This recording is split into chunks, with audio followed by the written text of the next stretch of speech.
Équipe de France, ça coince sérieusement pour Aurélien Tchouaméni. Avec une belle performance face à Israël, 4-1, le capitaine par intérim des Bleus a prouvé une nouvelle fois qu'il est très difficile d'hausser le niveau face à des adversaires costauds comme la Belgique. Et même si la France a réussi à s'imposer, 2-1, les joueurs du Real Madrid se caractérisent par un manque de progression.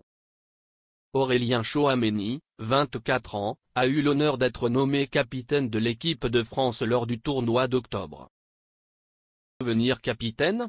J'accepte cette responsabilité avec une grande fierté. Nous avons discuté avec le directeur et il nous a informé de cette décision. Je suis heureux et bien sûr fier, a déclaré le joueur du Real Madrid, ravi. Néanmoins, la décision faisait polémique à l'époque, alors que certains risquaient d'imaginer que Mike Maignan prendrait le brassard. J'ai choisi Aurélien parce que je pense qu'il a les qualités nécessaires pour assumer cette responsabilité. Cela ne changerait pas qui il est, compte tenu de son expérience et de sa personnalité, mais c'est une étape supplémentaire pour nous, s'est justifié Didier Deschamps. Avant le match contre Israël, il a laissé la porte ouverte à d'autres candidats au poste de capitaine pour le match contre la Belgique, avant de remettre le brassard au milieu de terrain.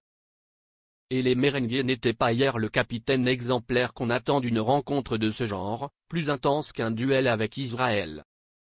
Le milieu de terrain du Real Madrid est critiqué depuis le début de la saison et ce soir, il était en mauvaise forme. La première mi-temps a été terne et ce fut un match compliqué.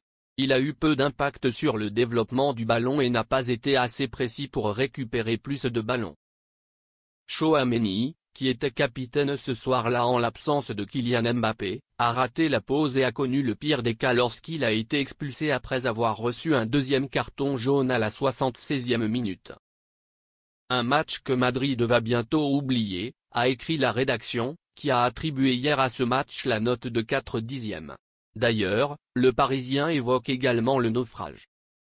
Le Madrilène était trop neutre au milieu de terrain, se contentant souvent de jouer latéralement ou à l'envers. Durant le long règne de la Belgique, il manquait de points.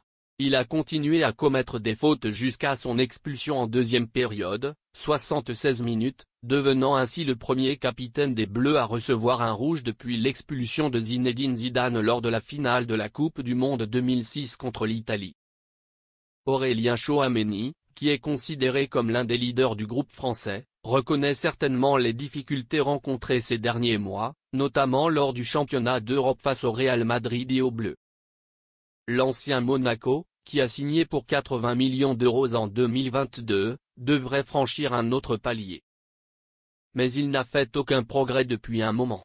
Pire encore, il devient plus un joueur neutre qu'autre chose. Que ce soit la Meringue ou la sélection nationale.